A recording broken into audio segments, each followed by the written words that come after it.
श्री सत्यनारायण भगवान की जय। श्री लक्ष्मी नारायण भगवान की जय। प्रिय श्रोताओं, कलयुग में जब मनुष्य चारों ओर से दुख और चिंता में असफलताओं से घिर जाता है, तब एक ही आश्रय उसे सच्चा सुख देता है, और वह है श्री सत्यनारायण भगवान की कृपा। कहा गया है कि जो भक्त सच्चे मन, प्रेम और श्रद्धा से केवल कथा का श्रवण भी कर लेता है, उसके जीवन के दुख धीरे धीरे दूर होने लगते हैं। उसके घर में सुख समृद्धि का वास होता है, मन को शांति मिलती है और अधूरी मनोकामना पूर्ण हो जाती है।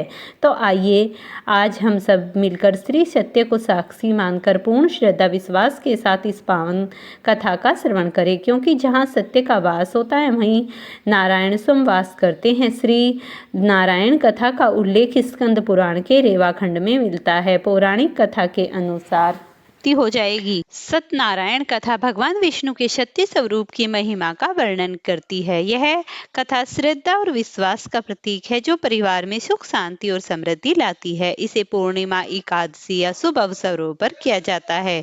कथा में सत्कर्म, सत्य की महत्ता और ईश्वर के प्रति भक्ति का संदेश दिया गया है। भगवान सत्यनारायण की पूजा से जीवन की कठिनाइयां दूर होती हैं और मनोकामनाएं पूर्ण हो जाती हैं। प्रथम अध्याय का श्रवण कीजिए। एक बार नैमिषारण्य में एक तीर्थ आर्यावर्त के 88,000 मुनियों ने महामुनि श्रेष्ठ श्री सूत जी से पूछा, हे मुनि श्रेष्ठ, कलयुग में मनुष्य वेद विधान और धर्म विरुद्ध आचरण करते हुए पापों के बोझ तले दबता जा रहा है। अतः हे मुनि श्रेष्ठ, मनुष्य के कल्याण हेतु कोई ऐसा उपाय बताइए जिससे मनुष्य को पुण्य लाभ मिले। तब श्री सूत जी बोले, हे ऋषियों, आपने विश्व कल्याण के लिए उत्तम प्रश्न किया है। अब मैं उस मंगलकारी व्रत का वर्णन करूंगा जिसके संबंध में एक बार महर्षि नारद जी ने भगवान लक्ष्मी नारायण से पूछा था, और उन्होंने नारद जी से जो भी कहा था उसे सुनिए। महर्षि नारद जी मानव कल्याण की इच्छा से विभिन्न लोकों का भ्रमण करते हुए पृथ्वीलोक पर जा पहुंचे। वहां अपने अपने कर्मों के अनुसार लोगों को दुखों से पीड़ित देखकर बहुत परेशान हुए और मन में विचार करने लगे कि इन प्राणियों का दुख का निवारण कैसे होगा। जब वह कोई उपाय न सोच सके तो विष्णु भगवान से मिलने पहुंच गए। वहां नारद जी ने श्वेत वर्ण और 4 भुजाओं वाले शंख, चक्र, गदा और पदा से सुसज्जित भगवान विष्णु की स्तुति करते हुए कहा, हे नारायण, आप सर्वशक्तिमान व सृष्टि के पालन करता हैं। आपका कोई आदि, मध्य और अंत नहीं है। आप सृष्टि के कण कण में व्याप्त हैं और अपने भक्तों की मंगल कामनाएं पूरी करने वाले हैं। मैं आपको नमन करता हूँ। नारद जी की स्तुति सुनकर भगवान विष्णु बोले, हे मुनिवर, आप मुझे अपने यहाँ आने का कारण बताइए। तब नारद जी ने कहा, पृथ्वीलोक के प्राणी अपने अपने कर्मों के अनुसार विभिन्न योनियों में रहते हुए दुखों से पीड़ित हैं। मुझ पर कृपया करते हुए ऐसा उपाय बताइए जिससे उनके दुखों का नाश हो सके। इसके उत्तर में भगवान विष्णु बोले, हे नारद, अब मैं ऐसे व्रत का वर्णन करने जा रहा हूँ जिसे करने से विश्व के सभी स्त्री पुरुषों को पापों से मुक्ति मिलेगी और निर्धनता नष्ट होने से मनुष्य अंदर तक जीवन यापन करेगा। श्री सत्यनारायण भगवान के इस व्रत को करने से जातक की सभी मंगल कामनाएं पूरी होंगी। नारद जी ने जब व्रत हेतु विधि विधान की जानकारी चाहिए तो श्री नारायण बोले, मन से, वचन से और कर्म से शुद्ध होकर मनुष्य भक्ति एवं श्रद्धा भाव से किसी भी दिन यह व्रत कर सकता है। इस व्रत में नवेद आदि भक्ति भाव से अर्पित कर ब्राह्मणों को भोजन कराने व दक्षिणा देने से सभी सुखों की प्राप्ति होती है। इस प्रकार सत्यनारायण भगवान की आराधना से सभी कष्टों से मुक्ति पाकर मनुष्य धन से संपन्न व सुखी होकर आनंद पूर्वक जीवन व्यतीत करता है। इसी के साथ अब प्रथम अध्याय समाप्त हुआ। अब आप द्वितीय अध्याय सुनिए। श्री सूत जी बोले, हे ऋषियों मुनियों, अब मैं आप सबको उस निर्धन ब्राह्मण की कथा सुना रहा हूँ जिसने श्री सत्यनारायण भगवान का सबसे पहले व्रत किया। प्राचीन समय में वह निर्धन ब्राह्मण काशी में रहता था और काशी में भिक्षा मांगकर अपना जीवन यापन किया करता था। ब्राह्मण की दुर्दशा देखकर ब्राह्मणों से प्रेम करने वाले श्री सत्यनारायण भगवान ने एक दिन बूढ़े व्यक्ति का रूप परिवर्तित कर उसके पास गए और जाकर पूछने लगे, हे ब्राह्मण देवता, तुम इस तरह घर घर भिक्षा मांगकर अनेक कष्टों को सहन करते हुए कैसे जीवन यापन कर रहे हो? ये दरिद्रता तुम्हारे जीवन में क्यों है? दरिद्र ब्राह्मण ने कहा, हे मित्र, आय का कोई साधन न होने के कारण मैं भिक्षा मांगकर अपना जीवन यापन कर रहा हूँ।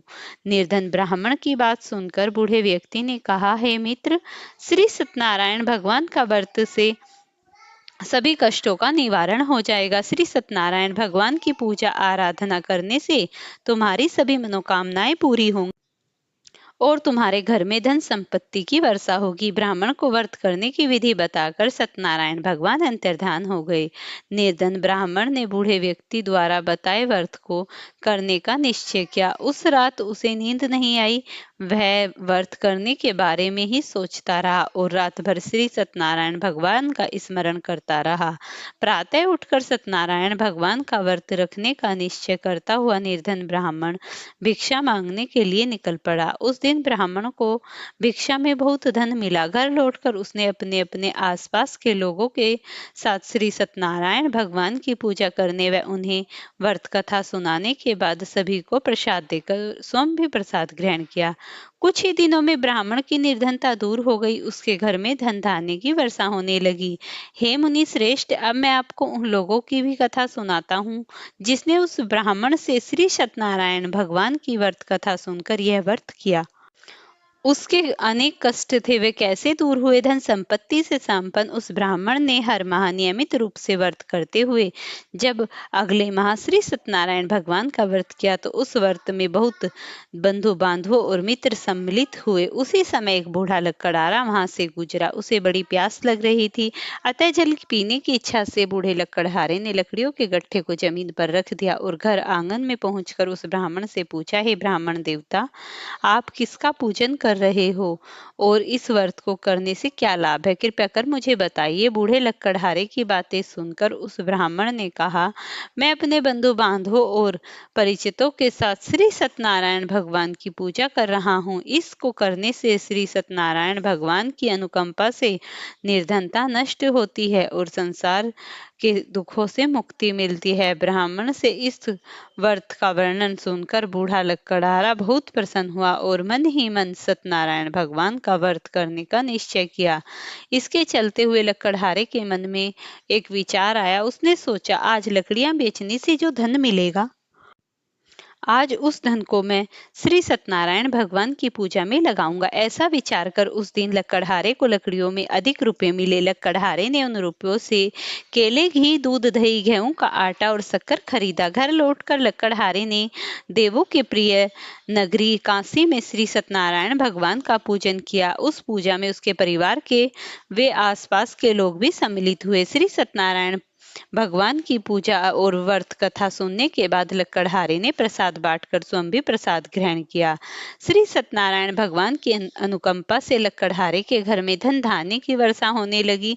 उसकी निर्धनता दूर हो गई और श्री सत्यनारायण भगवान की पूजा करते हुए लकड़हारा आनंद पूर्वक जीवन यापन करता हुआ अंत में मोक्ष को प्राप्त कर वैकुंठ धाम को चला गया। इस प्रकार अब आप तीसरे अध्याय की कथा सुनिए।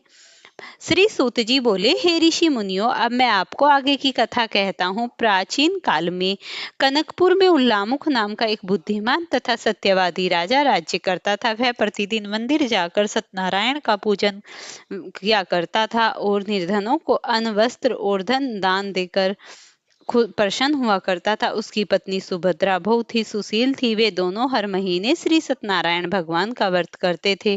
सत्यनारायण की अनुकंपा से महल में धन धान्य के भंडार भरे थे। उनकी सारी प्रजा बहुत ही सुखी थी, जीवन यापन कर रही थी। एक बार राजा और रानी बहुत से लोगों के साथ जब भद्रशिला नदी के किनारे श्री सत्यनारायण भगवान की पूजा कर रहे थे तो नदी के किनारे एक बड़ी नाव आकर ठहरी। उस नाव में एक धनी व्यापारी यात्रा कर रहा था। वह बहुत सा धन कमाकर अपने नगर को लौट रहा था। उसका सारा धन उस नाव में रखा हुआ था। नाव से उतरकर व्यापारी राजा के समीप पहुंचा। राजा को पूजा करते देख उसने कहा, हे राजन, आप इन सब लोगों के साथ मिलकर किसकी पूजा कर रहे हो? इस पूजा के करने से मनुष्य को क्या लाभ होता है?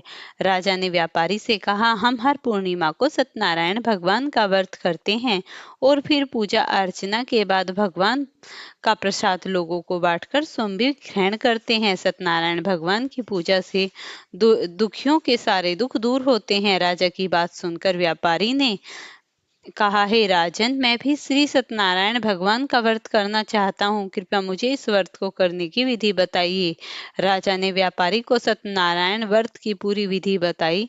राजा ने व्रत कथा सुनने के बाद व्यापारी को भी प्रसाद दिया। श्री सत्यनारायण भगवान का स्मरण करते हुए व्यापारी ने प्रसाद ग्रहण किया और लौटकर अपनी पत्नी लीलावती से कहा, हमारी कोई संतान नहीं है। यदि सत्यनारायण भगवान की अनुकंपा से हमारी कोई संतान हुई तो मैं श्री सत्यनारायण भगवान का व्रत अवश्य करूंगा। व्यापारी के ऐसा निश्चय करने के कुछ समय बाद लीलावती गर्भवती हुई और उसने एक सुंदर कन्या को जन्म दिया। व्यापारी ने पुत्री जन्म पर बहुत खुशियां मनाई, लेकिन सत्यनारायण भगवान का व्रत नहीं किया। जब उसकी पत्नी लीलावती ने अपने पति से व्रत करने को कहा तो वह बोला, अभी क्या जल्दी है, इसका विवाह होगा तब मैं अवश्य ही सत्यनारायण भगवान का व्रत करूंगा। अपने पति के वचन सुनकर लीलावती चुप रह गई। व्यापारी की कन्या कलावती शुक्ल पक्ष के चंद्रमा की तरह बढ़ने लगी।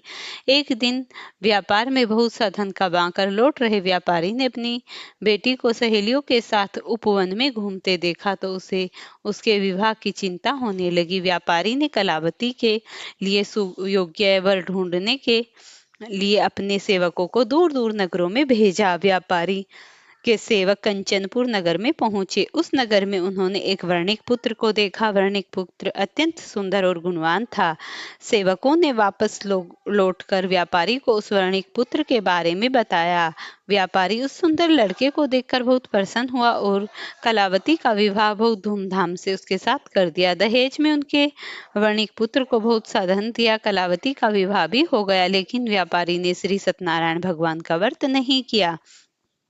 लीलावती ने अपने पति से कहा, नाथ, आपने कलावती के विवाह पर श्री सत्यनारायण भगवान का व्रत करने का निश्चय किया था, अब तो आपको व्रत कर लेना चाहिए। पत्नी की बात सुनकर व्यापारी ने कहा, अभी मैं अपने दामाद के साथ व्यापार के लिए जा रहा हूँ। व्यापार से लौटने पर श्री सत्यनारायण भगवान का व्रत पूजन अवश्य करूंगा। यह कहकर व्यापारी ने नावों में सामान भरा और अपने दामाद तथा सेवकों के साथ व्यापार के लिए निकल पड़ा। उस व्यापारी द्वारा बार बार व्रत का निश्चय करने पर फिर से न करने पर सत्यनारायण भगवान क्रोधित हो गए और व्यापारी को दंड देने का निश्चय किया। व्यापारी अपने दामाद के साथ सारपुर में पहुंचकर व्यापार करने लगा। एक दिन कुछ चोर महल में चोरी करके भाग रहे थे। सैनिक उनका पीछा कर रहे थे। भागते हुए चोरों ने सैनिकों से बचाने के लिए चोरी का धन अवसर पाकर व्यापारी की नाव में छिपा दिया। चोरों का पीछा करते हुए सैनिक व्यापारी के पास पहुंचे। उन्होंने व्यापारी की नाव की तलाशी ली तो उन्हें राजा का चोरी किया सामान मिल गया। तब सैनिकों और व्यापारियों और उसके दामाद को बंदी बनाकर राजा के पास ले गए। राजा ने उन दोनों बंदी गृह में डाल दिया और सारा धन उनसे ले लिया। श्री सत्यनारायण भगवान के प्रकोप से उधर लीलावती पर भी मुसीबतों का पहाड़ टूट पड़ा। उसके घर में चोरी हो गई और सारा धन चोर चुरा कर ले गए। घर में खाने के लिए अन्न भी नहीं बचा। भूख प्यास से व्याकुल होकर व्यापारी की बेटी कलावती एक ब्राह्मण के घर गई। उस ब्राह्मण के घर में श्री सत्यनारायण भगवान की व्रत कथा हो रही थी। उसने भी वहां बैठकर व्रत कथा सुनी और प्रसाद लिया। घर लौटकर कलावती ने अपनी माँ लीलावती से सारी बातें कही। कलावती से श्री सत्यनारायण भगवान की व्रत कथा की बात सुनकर लीलावती ने निश्चय किया कि अगले दिन लीलावती अपने परिवार और आसपास के लोगों के साथ श्री सत्यनारायण भगवान की पूजा पाठ की। पूजा के बाद उसने स्वयं प्रसाद ग्रहण किया। लीलावती ने अपने पति और दामाद के घर लौट आने की मनोकामना से श्री सत्यनारायण भगवान का व्रत किया। लीलावती ने विधि पूर्वक व्रत करने से, प्रसाद ग्रहण करने से भगवान सत्यनारायण प्रसन्न होकर उसकी मनोकामनाएं पूरी की। उन्होंने राजा चंद्रकेतु को स्वप्न में कहा, हे राजन, व्यापारी और उसके दामाद बिल्कुल निर्दोष हैं। सुबह उठते ही उन दोनों को मुक्त कर दो, उन दोनों को सारा धन वापस दे दो। यदि तुमने ऐसा नहीं किया तो मैं तुम्हारा सारा वैभव नष्ट कर दूंगा। इतना कहकर श्री सत्यनारायण भगवान वहां से अंतर्धान हो गए। प्रातः होते ही राजा चंद्रकेतु ने अपने मंत्रियों और राज ज्योतिषियों को रात रात के स्वप्न के बारे में बताई हुई बातें और सबने व्यापारी और उसके दामाद को छोड़ने के लिए कह देते हैं। राजा चंद्रकेतु ने तुरंत उस व्यापारी और उसके दामाद को छोड़ दिया, सारा धन भी वापस कर दिया। इस प्रकार श्री सत्यनारायण भगवान की अनुकंपा से व्यापारी और उसका दामाद दोनों खुशी खुशी अपने नगर की ओर चल पड़े। इस तरीके से अब आप चतुर्थ अध्याय का श्रवण कीजिए। सूत जी बोले, उस व्यापारी ने अपने दामाद के साथ शुभ मुहूर्तों में नावों द्वारा सारासार से प्रस्थान किया। लंबी यात्रा करने के बाद व्यापारी ने एक नगर के किनारे नावों को रोककर भोजन किया और फिर दोनों विश्राम करने लगे। तभी श्री सत्यनारायण भगवान साधु के रूप में व्यापारी के पास पहुंचे और बोले, हे वर्णिक, तेरी नावों में क्या लदा है? व्यापारी ने सोचा, दांडी साधु अवश्य ही कुछ मांगने की इच्छा से सामान के बारे में पूछ रहे हैं। सोचकर व्यापारी ने झूठ बोला, है दांडी, मेरी नाव में बेलपत्ते भरे हैं। व्यापारी के झूठे वचन सुनकर सत्यनारायण भगवान ने क्रोधित होते हुए कहा, हे वेश्या, तुमने जो कहा वह सत्य होगा। ऐसा कहकर सत्यनारायण भगवान कुछ दूर जाकर अंतर्धान हो गए। उधर व्यापारी दांडी साधु का वहां से खाली हाथ लौटकर बहुत प्रसन्न हुए, लेकिन जब व्यापारी ने अपनी नावों को बेल और पत्तों से भरे हुए देखा तो विलाप करने लगा और अपने झूठे बोलने पर यह प्रायश्चित करने लगा। रोते रोते व्यापारी मूर्छित होकर गिर गया। कुछ देर बाद जब उसकी मूर्छा नष्ट हुई तो उसके दामाद ने कहा, आप मेरे दुख से दुखी मत होइए, यह सब उस दांडी साधु के श्राप के कारण हुआ है। अब आप उसी दांडी स्वामी के पास जाइए, वहीं से तुम्हारी विपत्तियों से छुटकारा दिला सकते हैं। दामाद के ऐसे वचन सुनकर दांडी स्वामी साधु की तलाश में चल दिए। कुछ दूर जाने पर उसने एक वृक्ष के नीचे दांडी साधु के रूप में श्री सत्यनारायण भगवान से मिलने गए। व्यापारी ने दांडी साधु के चरणों में गिरकर क्षमा मांगी। दांडी स्वरूप सत्यनारायण भगवान बोले, हे वर्णिक पुत्र, तेरे झूठ बोलने के कारण ही तुझे बार बार दुख मिला है। तूने बार बार मेरी पूजा के लिए विमुख हुआ है, लेकिन कभी पूजा नहीं की। व्यापारी ने हाथ जोड़कर कहा, भगवान, आप तो दीन दुखियों के कष्ट दूर करने वाले हैं, मेरी इस गलती से मुझे क्षमा करे। आपके रूप को तो ब्रह्मा भी नहीं जान पाते, फिर भला मैं अज्ञानी कैसे आपकी लीला को समझ पाता। अब मैं जीवन में कभी झूठ नहीं बोलूंगा, सदैव श्री सत्यनारायण भगवान का व्रत और पूजन करूंगा। आप मुझ पर अनुकंपा करे। व्यापारी को क्षमा याचना सुनकर दांडी स्वामी ने उसे क्षमा कर दिया। उसी समय व्यापारी की नाव से भरे हुए बेल और पत्ते धन धान्य में परिवर्तित हो गए। व्यापारी ने अपने सेवकों के साथ अगले दिन श्री सत्यनारायण भगवान का व्रत करके उनकी पूजा की। सबको प्रसाद वितरित करने के बाद स्वयं भी प्रसाद ग्रहण कर व्यापारी अपने नगर की ओर चल पड़ा। अपने नगर में पहुंचकर व्यापारी ने एक सेवक को अपने घर भेजा। सेवक ने लीलावती को सूचित किया। उस समय लीलावती कलावती दोनों श्री सत्यनारायण भगवान की पूजा कर रही थी। पति और दामाद के लौटने आने का समाचार सुनकर कलावती लीलावती से कहा, बेटी, मैं नदी के किनारे जा रही हूँ, तू प्रसाद ग्रहण कर शीघ्र आ जा। कलावती लीलावती नदी की ओर चल पड़ी, परंतु कलावती पति से मिलने की खुशी में प्रसाद ग्रहण किए बिना ही घर से निकल पड़ी। नदी किनारे जाकर बैठी और पहुंची। उसने प्रसाद ग्रहण न करने के कारण सत्यनारायण भगवान क्रोधित हो गए। उन्होंने व्यापारी की नाव को नदी में डुबा दिया। अपने पति को वहां न देख लीलावती ने रोना शुरू कर दिया। तब व्यापारी ने कहा, पुत्री, अवश्य ही तुम्हें कोई भूल की है, इसीलिए श्री सत्यनारायण भगवान ने तुम्हें दंड दिया है। तब व्यापारी ने श्री सत्यनारायण भगवान से प्रार्थना की, हे भगवान, मेरे परिवार की, मेरे किसी स्त्री पुरुष से यदि कोई भूल हो गई हो तो उसे अवश्य क्षमा करे। तब आकाशवाणी हुई, हे वर्णिक पुत्र, तेरी कन्या मेरे प्रसाद को ग्रहण किए बिना चली आई। यदि वह घर जाकर तेरी कन्या प्रसाद ग्रहण करके वापस आए तो उसके पति के दर्शन अवश्य होंगे। कलावती ने वैसा ही किया। उसके पति प्रसाद ग्रहण करके वापस लौटी तो नाव ऊपर उठी आ गई। दामाद भी सुरक्षित नदी से निकल आया। घर लौटकर व्यापारी ने अपने परिवार के साथ मिलकर विधि विधान से सत्यनारायण भगवान की पूजा की। उनकी सभी मनोकामनाएं पूरी हुई। अब आप 5वां अध्याय सुनिए। श्री सूत जी बोले, हे ऋषियों मुनियों, मैं आपको कथा कहता हूँ। कौशलपुर में एक राजा तुंगध्वज प्रजा अपनी छत्र छाया में आनंद पूर्वक रहा करता था। तब तुंगध्वज अपनी प्रजा के सुख से बहुत ध्यान रखता, लेकिन एक बार उसने सत्यनारायण भगवान का प्रसाद ग्रहण नहीं किया।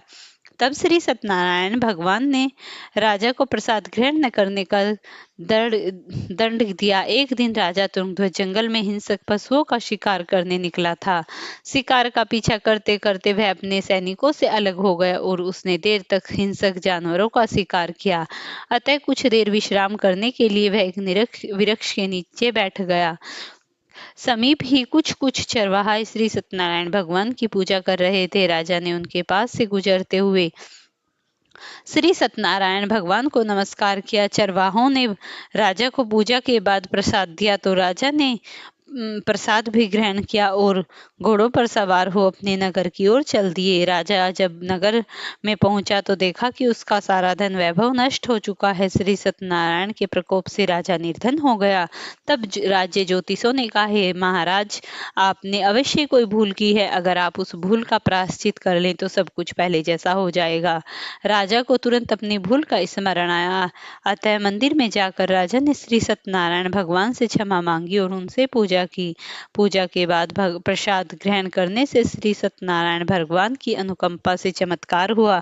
राजा का खोया वैभव पुनः लौट आया। श्री सत्यनारायण भगवान की कृपा से जीवन के सभी सुखों का भोग करते हुए अंत में राजा मोक्ष को प्राप्त हुआ। इसी प्रकार श्री सत्यनारायण भगवान के व्रत और पूजन को करने से मनुष्य दुख चिंताएं नष्ट हो जाती हैं, सभी मनोकामनाओं को प्राप्त कर मोक्ष को सीधे वैकुंठ धाम को जाता है। श्री सूत जी कुछ पल रुक कर कहा, हे मुनि श्रेष्ठ, श्री सत्यनारायण भगवान के व्रत से पूर्व जन्मों में जिन लोगों ने किया उन्हें दूसरे जन्म में भी सभी तरह के सुख प्राप्त हुए। वृद्ध सनातन ब्राह्मण ने पूर्व जन्म में भगवान सत्यनारायण का विधि व्रत किया। वह दूसरे जन्म में सुदामा के रूप में भगवान की पूजा करते हुए अंत में मोक्ष को प्राप्त हुआ, वैकुंठ धाम को चला गया। उल्लामुख राजा अगले जन्म में राजा दशरथ के रूप में मोक्ष को प्राप्त कर वैकुंठ को गए। व्यापारी ने मोरध्वज के रूप में जन्म लिया और अपने वर्णिक पुत्र को चीरकर भगवान की अनुकंपा से वैकुंठ को प्राप्त किया। राजा तुंगध्वज अगले जन्म में मनु के रूप में जन्म लेकर सत्कर्म करते हुए मोक्ष को प्राप्त कर वैकुंठ धाम को गए। हे ऋषि मुनियों, श्री सत्यनारायण भगवान का व्रत और पूजा करने से सभी चिंताएं मिट जाती हैं, मोक्ष को प्राप्ति होती है और मनुष्य अनंत काल तक वैकुंठ में वास करता है। प्रेम से बोलिए श्री हरि विष्णु भगवान की जय हो। प्रिय भक्तों, वीडियो पसंद आई हो तो इसे लाइक और शेयर करना, चैनल पर नए हैं तो चैनल को सब्सक्राइब करना और भगवान श्री हरि विष्णु के निमित्त एक प्यारा सा कमेंट जय श्री हरि विष्णु अवश्य ही करना।